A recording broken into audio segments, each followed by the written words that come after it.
திமுக தேர்தல் அறிக்கை தயாரிப்பு குழுவின் ஆலோசனைக் கூட்டம் எம்பி கனிமொழி தலைமையில் அண்ணா அறிவாலயத்தில் நடைபெற்று வருகிறது. கூடுதல் விவரங்களோடு இணைகிறார் செய்தியாளர் மகேஷ். வணக்கம். இது குறித்தான மேலும் விவரங்கள். வணக்கம்.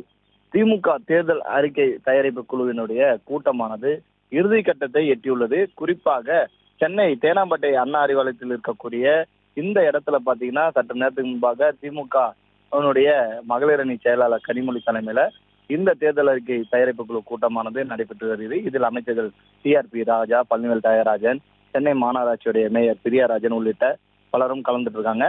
எனவே நாடாளுமன்ற தேர்தல் அடுத்த மாதம் 19ஆம் தேதி என்று முதற்கட்டமாக தமிழகத்தில் நடைபெற இருப்பதன் காரணமாக தேர்தல் அறிக்கை தயாரிப்பு என்பது முக்கியத்துவமாக பார்க்க முடியுது. இந்த தயாரிப்பு என்பது பல்வேறு மாவட்டங்கள் ரீதியாக கருத்து கணிப்பு கேட்டதன் அடிப்படையில் முழு விவரமாக ஓரிரு நாட்களில் திமுக தரப்பில் தேர்தல் அறிக்கையாக வெளியிடப்படும் என எதிர்பார்க்கப்படுகிறது.